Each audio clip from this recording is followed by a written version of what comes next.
नमस्कार दोस्तों, welcome back to your own channel Adhishthan commerce classes. आज के वीडियो का हमारा सब्जेक्ट है organisation of commerce and management, fifth chapter emerging mode of business and today's topic is legal process outsourcing. दोस्तों, video को शुरू करने से पहले इतना ही कहना चाहूँगा, अगर आपने फर्स्ट टाइम चैनल को विजिट किया तो प्लीज़ चैनल को सब्सक्राइब करना, साथ में जो बेल आइकन दिया है उसको भी प्रेस करना ताकि आपको रेगुलर अपडेट मिलते रहे। तो लीगल प्रोसेस आउटसोर्सिंग क्या होता है? जब कभी भी हम हमारे जो लीगल काम्स है, जैसे एग्रीमेंट बनाना होगा, लीगल डॉक्यूमेंट्स बनाने होंगे, ये जब हम लोग थर्ड पार्टी से करा के लेते हैं तो उसको लीगल प्रोसेस आउटसोर्सिंग कहते हैं। LPO is a type of KPO that is specific to a legal services ranging from drafting legal documents, performing legal research to offering advice. So देखिए, जो केपीओ है it is a related with the legal services. फिर वो legal document बनाना होगा, legal research काम होगा, ये सब केपीओ में इंक्लूड है, एलपीओ में इंक्लूड है। LPO refers to the practice of a law firm or corporation obtaining legal support services from an outside law firm or legal support services company. तो जब भी कोई कंपनी एक आउटसाइड लॉ फर्म से या legal support service provide करने वाले company से अपने लीगल काम करा के लेती है तो उसको हम लोग एलपीओ कहते हैं। LPO is the industry in which in house legal department or organisation outsource legal work to such areas where it can be done at least cost. तो देखिए, हमने बीपीओ किया, केपीओ किया, अभी एलपीओ कर रही है। सबके पीछे हमारा पर्पस क्या है? तो हमें हमारे कॉस्ट को कम करना है। फॉर एग्जाम्पल, एरियाज लाइक देखिए यहाँ areas like US and Europe outsource legal work to India where it can be perform at significantly decrease cost. देखिए, यूएस यूरोप में जितना भी कंपनीज है, ये अपना जो लीगल काम है ये ऑलवेज किसको देते हैं? इंडिया के एजेंसीज को काम करने देते हैं, क्योंकि उन्हें उनका कॉस्ट कम कर सके। क्योंकि जो काम लीगल काम वो यूएस या यूरोप में करेंगे, वही काम कम खर्चे में वो इंडिया में करा के ले सकते हैं। सो पिछले कुछ दिनों में, कुछ सालों में एलपीओ का जो इंडस्ट्री है वो इंडिया में बहुत बढ़ रहा है। LPO is high end industry that has been growing rapidly in the recent years. LPO is apparently a media invention.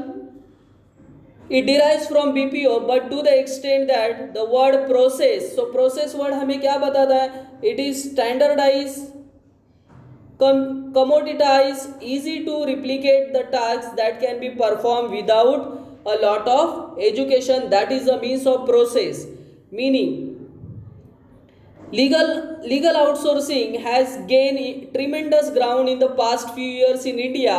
It achieved success by producing services such as, देखिए पिछले कुछ सालों में एलपीओ जो है वो इंडिया में बहुत फेमस हुआ है, क्योंकि उन्होंने जो बोला it achieve success by producing services such as document review, legal research, writing, drafting. ये सभी काम, जो काम यूएस यूरोप में करना ज़्यादा पैसे में होगा, वही काम इंडिया में करना कम पैसे में होता है। तो इंडिया में इंडस्ट्री अभी बहुत बढ़ रहा है। Advantages of LPO.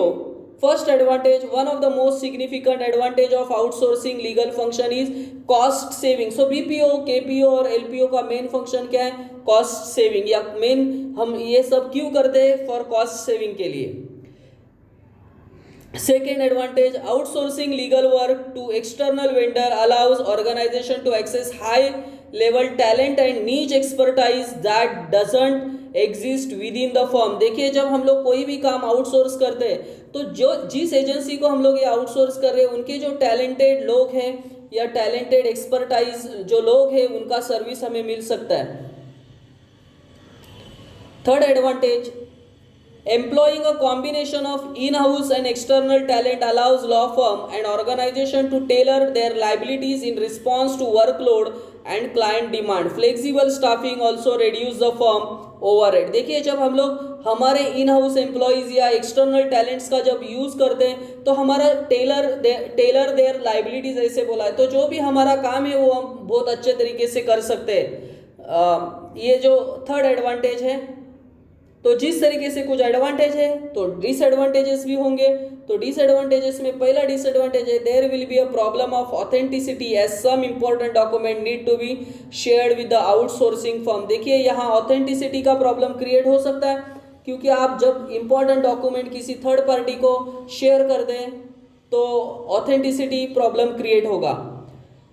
Second disadvantage there may be a problem in depth knowledge of all relevant laws. देखिए इसे हो सकता है कि जब यूएस या यूरोप का कंपनी जब इंडिया के कंपनी को काम दे रहे हैं तो ऐसा हो सकता है कि इंडियन कंपनी को या इंडियन एजेंसी को वहाँ के लॉज का पूरा डेप्थ नॉलेज होगा ही, ऐसे नहीं है। So there may be a problem in depth knowledge of all relevant laws. Third disadvantage, there will be a problem of cultural and languages barriers that could hinder communication between domestic and international team। देखिए language problem या cultural problem जो है वो problems create हो गए, इससे communication gap create हो सकता है। And four disadvantage LPO also get affected by geographical hurdles between firm and client. तो जोग्राफिकल हर्डल्स या लैंग्वेज के जो भी प्रॉब्लम्स है ये प्रॉब्लम्स क्रिएट हो सकते हैं जब आप कोई काम केपीओ के माध्यम से किसी दूसरे देश के एजेंसीज को देते हो।